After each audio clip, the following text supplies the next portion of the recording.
পাঞ্চে তুই তাই কো আমি তো সুলাইমান জাজিলি আমনে দেখে আমার খুব কষ্ট লাগতেছে। কেন? আমনের মতো একজন এত বড় আল্লাহওয়ালা ব্যক্তি, এত বড় আলেম, তার কিনা এই দশা, একটা কুয়ার থেকে পানি তুলতে তার নাকি বালতি লাগে। আচ্ছা, কথাটা কি টিটকারি করে কইছে না? তার মনে কষ্ট লাগছে। কাইমে তুমি আমাকে কি বলতেছো? তুমি কি আমার সমান হতে পারবে? সমান না হয় তাহলে দেখেন আমার ক্ষমতাটা। উফরে থেকে একটু থুতু ফেলছে এই কুয়ার ভিতরে, সমানে পানি উফরে উঠতেছে। বলেন সুবহানাল্লাহ। এই ফানি যখন উপরে উঠতেছে, সুলাইমান জাজিরি অবাক হয়ে গেছে। দয়াল নবী তোমার প্রেমে দরিয়া দিয়াছি সাতার, দয়াল নবী তোমার প্রেমে দরিয়ায় দিয়াছি সাতার।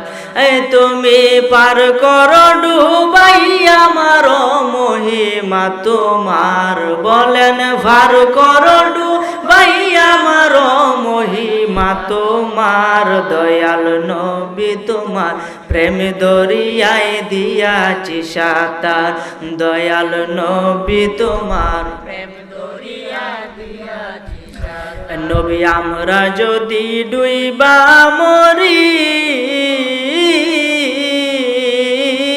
নবী তুমি হও পারের কান্ডারি, বলেন আমরা যদি ডুইবা মরি, নবী তুমি হও পারের কান্ডারি। আরে রোজ হাসর কঠিন নিধানে নাই দরদিয়ার, রোজ হাসর কঠিন নিধানে নাই দরদিয়ার, দয়াল নবী তোমার প্রেম দরিয়ায় দিয়াছি সাতার, দয়াল নবী তোমার প্রেম দরিয়ায় দিয়াছি সাতার। তুমি পার করো ডুবাই আমার মহিমা তোমার, বলেন পার করো ডুব মহিমা তোমার, দয়াল নবী তোমার প্রেম দরিয়ায় দিয়াছি সাতার, দয়াল নবী তোমার প্রেম দরিয়ায় দিয়াছি সাতার। আল্লাহুম্মা সাল্লি আলা মাওলানা মুহাম্মদ ওয়া আলা মাওলানা। তো জিকির করেন লা ইলাহা ইল্লাল্লাহ, সবাই লা ইলাহা ইল্লাল্লাহ, লা ইলাহা ইল্লাল্লাহ, জোরে লা ইলাহা ইল্লাল্লাহ, লা ইলাহা।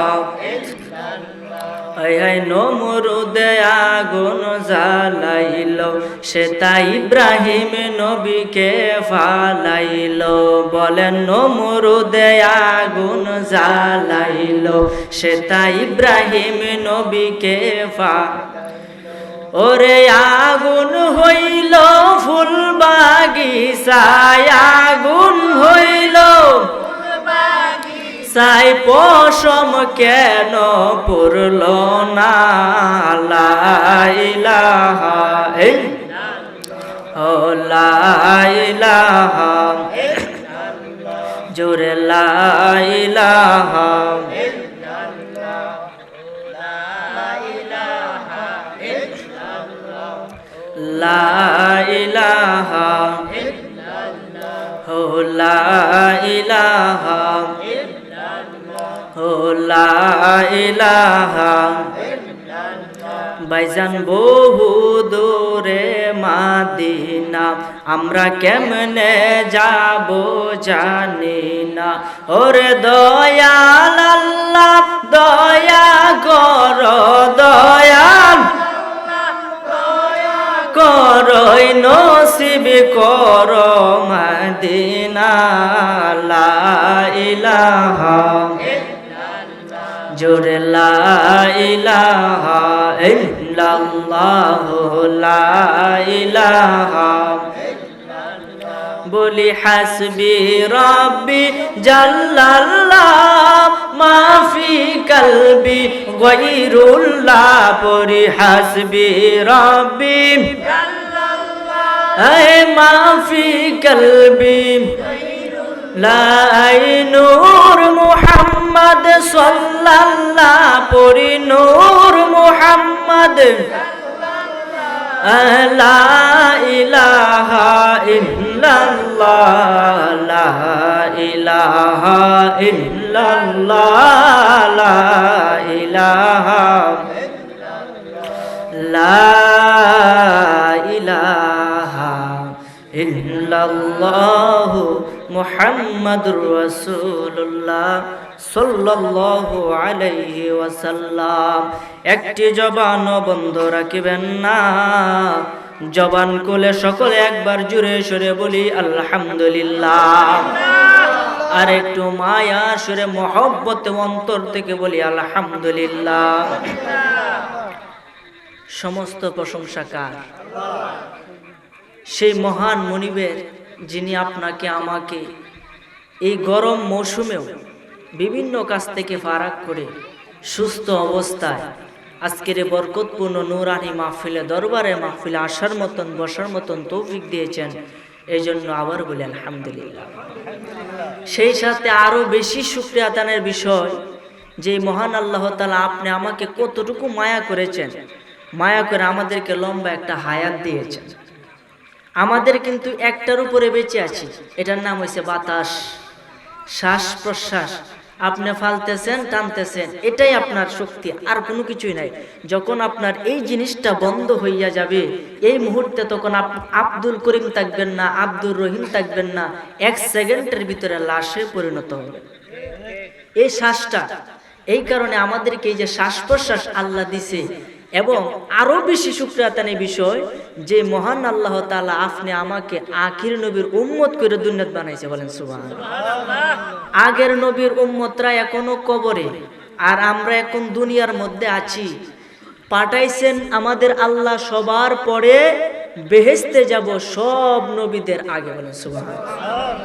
আর আমাদের নবী যতক্ষণ পর্যন্ত বেহেশতে ঢুকবে না, পৃথিবীর কোনো নবী রাসূল এমনকি কোনো মানুষও বেহেশতে ঢুকতে পারবে। এই কারণে আমাদেরকে সেই নবীর উম্মত করেছেন, এবং সেই সাথে আমরা সেই নবীর উপরে কয়েক মর্তবা দুরূদ শরীফ পড়তে পেরেছি, এই জন্য বলি আলহামদুলিল্লাহ। মনে রাখবেন, যারা রাসূল পাক সাল্লাল্লাহু আলাইহি ওয়াসাল্লামের উপরে দুরূদ শরীফ মহব্বতে পাঠ করে, হযরতে আলী রাদিয়াল্লাহু তাআলা আনহু নিজে বলেছেন যে আমার আল্লাহ তাআলা বেহেশতের ভিতরে এমন একটা বৃক্ষ বানাইছে যার ডালগুলা হবে ভেজা মুক্তা, এবং কাণ্ডগুলো হবে স্বর্ণের, এবং পাতাগুলো হবে মূল্যবান পাথরের। এই গাছের মধ্যে সুন্দর একটি ফল ধরে, এই ফলটা দেখতে আপেলের চেয়েও ছোট, আপেলের চেয়েও বড়, আনারের চেয়েও ছোট, মাখনের চেয়েও নরম, মেশকে আম্বরের চেয়ে আরো সুঘ্রাণ, মধুর থেকে আরো মিষ্টি, বলেন সুবহানাল্লাহ। এই ফলটা পৃথিবীর কোনো মানুষ খেতে পারবে না। লা ইয়াকুলু মিনহা, যেটা হাদিস শরীফে সুন্দরভাবে এসেছে, লা ইয়াকুলু মিনহা, পৃথিবীর কোনো মানুষ এই ফলটা খেতে পারবে না, ইল্লা, তবে সেই ব্যক্তি খেতে পারবে যে ব্যক্তি মান আকসার, সবচাইতে বেশি রাসূলের উপর দুরূদ শরীফ পড়বে, সেই ব্যক্তি ফলটা খেতে পারবে। তাইলে আমরা ভাগ্যবান, আমরা সেই ফলের অধিকারী হয়ে গেলাম। এই জন্য রাসূল পাক সাল্লাল্লাহু আলাইহি ওয়াসাল্লামের উপর দুরূদ পড়া দরকার আছে না নাই? রাসূল সাল্লাল্লাহু আলাইহি ওয়াসাল্লামের উপর দুরূদ পড়লে কেমন লাভ, আপনার কাফনটাও ফুসতো না, সুবহানাল্লাহ কইতেন না?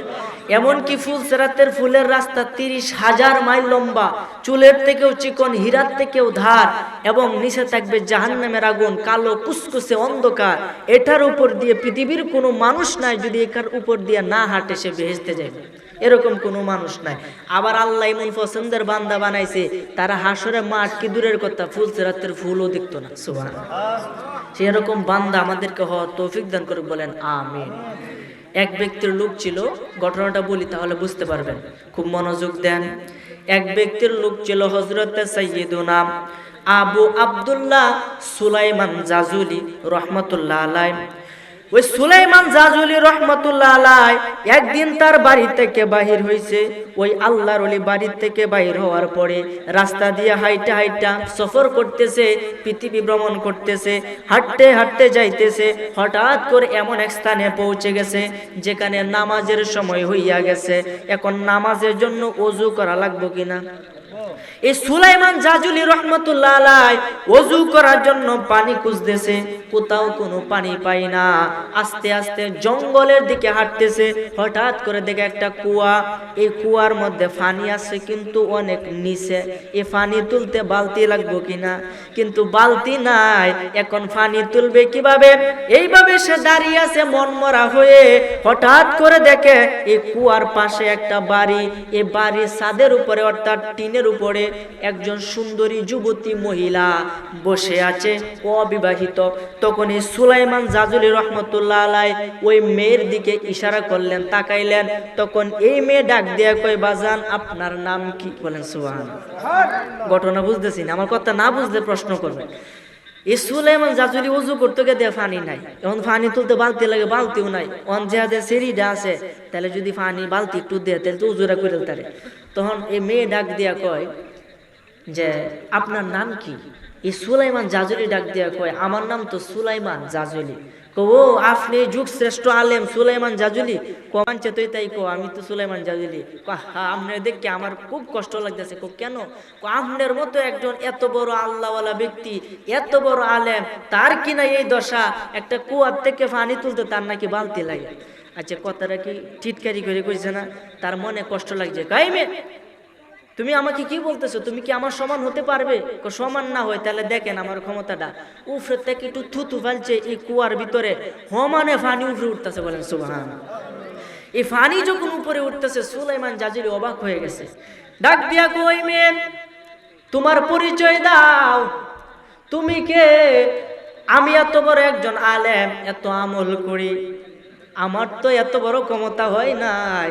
তোমার মতো একজন সামান্য ছোট্ট যুবতী মেয়ে, তুমি কিভাবে এই কুয়া থেকে পানি উপরে তুললে, তাও আবার তুতুর বিনিময়ে?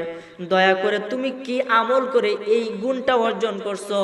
দয়া করে আমাকে আমলটা শিখিয়ে দাও। বলেন না সুবহানাল্লাহ। ওই মেয়ে ডাক দেখে, হুজুর আপনি বিখ্যাত একজন আলেম, আপনাকে শিখাইলে আমার লস হবে না। আচ্ছা ঠিক আছে, আপনার আমি আমলটা শিখিয়ে দিই। এই আমলটা হইল দো জাহানের বাদশা নবীর উপরে আমি বেশি দুরূদ শরীফ পড়ি। আরো জোরে কই না সুবহানাল্লাহ।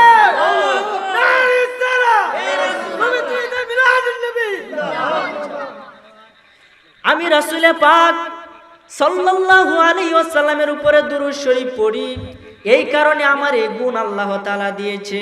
এই কথা শুনে সুলাইমান জাজুলি রহমতুল্লাহ আলাই ডাক দিয়ে কই, ওই মেয়ে আমি দুরূদ শরীফের অসংখ্য ফজিলত শুনেছি, কিন্তু তোমার মতো এত সুন্দর ভাষায় কেউ ফজিলত আমাকে বলতে পারে নাই। আজকে থেকে আমি দুরূদ শরীফ পড়ব এবং দুরূদের উপরে একটা কিতাব লিখব। বর্তমানে এই কিতাবটা শুধু বাংলাদেশ নয়, পৃথিবী বিখ্যাত কিতাব, নাম হলো দালাইলুল খয়রাত। জোরে বলেন সুবহানাল্লাহ। এই দালাইলুল খয়রাত রাসূল পাক সাল্লাল্লাহু আলাইহি ওয়াসাল্লামের দুরূদের উপরে তিনি লিখেছে। লেখার পরে কিছুদিন পরে তিনি ইন্তেকাল করেছে। ইন্তেকাল করার পরে তাকে সুস নগরীর মধ্যে তাকে দাফন করা হয়েছে।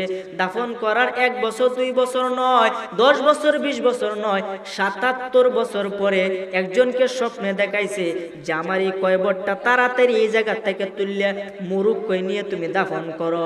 তার পরার মুরিদরা এই স্বপ্ন দেখানোর পরে সে স্বপ্নের ব্যাখ্যা বোঝে না।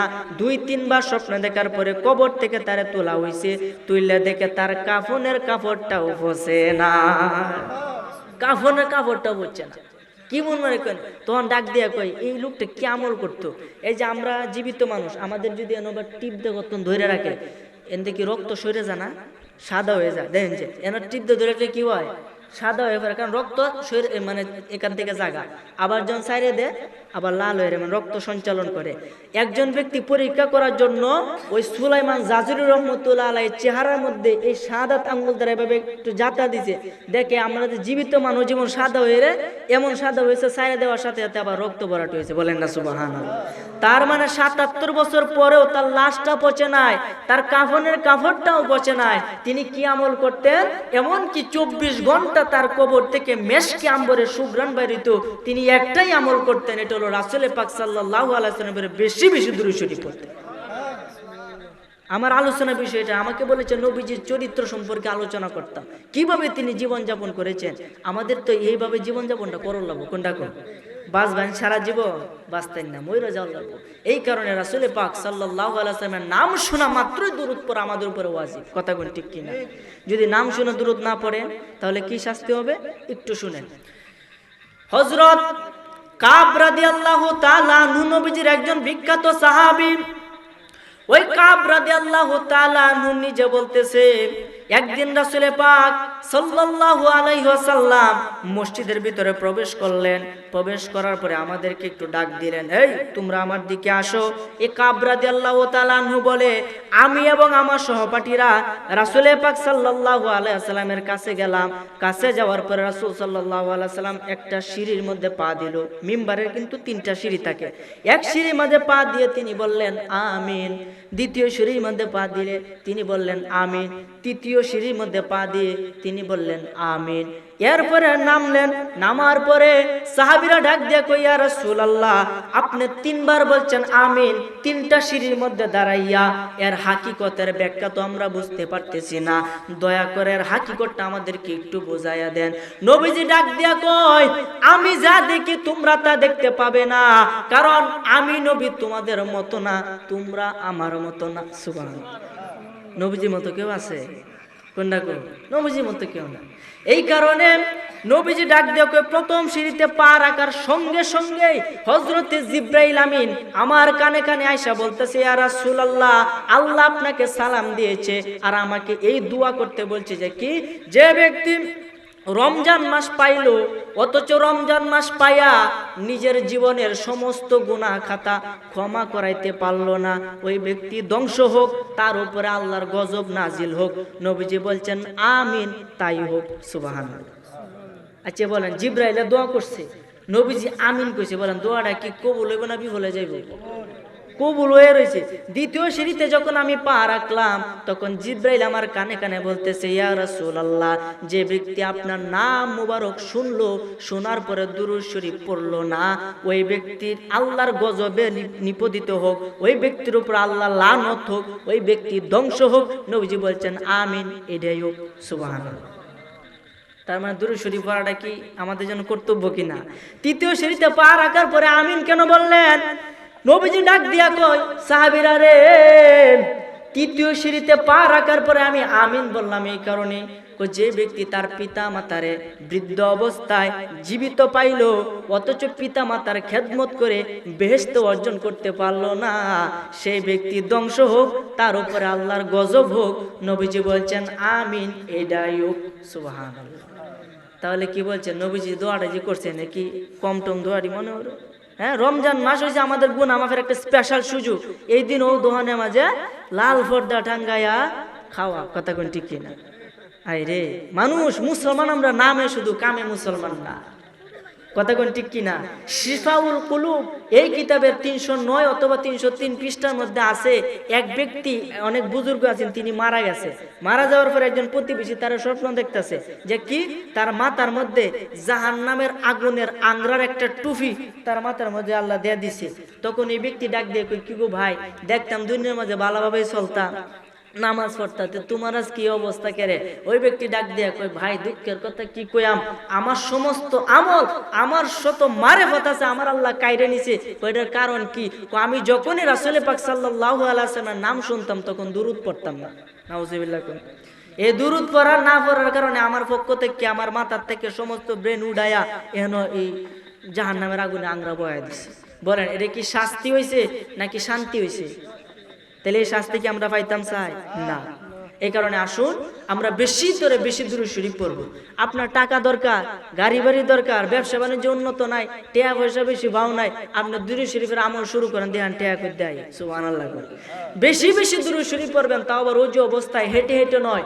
হেঁটে হেঁটে দুরূদ পড়লে গরিবী হাল আসবে। এক জায়গার মধ্যে বৈশা পবিত্র অবস্থায় রাসূল পাক সাল্লাল্লাহু আলাইহি ওয়াসাল্লামের উপরে দুরূদ শরীফ পড়বেন, যে কোনো বিপদ থেকে আল্লাহ আপনাকে হেফাজতে রাখবে। বলেন সুবহানাল্লাহ। আর দুরূদ শরীফ না পড়লে কবরে একটা সাপ আসবে, এটা করে চিহ্নিত। হুজুর কোন সাপটা আইবো, এটার পরে আমি মূল আলোচনায় ঢুকতেছি, একটু মনোযোগ দেন। কেউ খারাপ লাগতেছে আমাকে বলবেন খারাপ লাগে, যেহেতু গরম, আমার নিজেরই গরম লাগতেছে, আপনাদের তো বুঝতেই আছি। এই জন্য আমার ভাইরা, বাবারা, বন্ধুরা, এক ব্যক্তি মারা গেল। মারা যাওয়ার পরে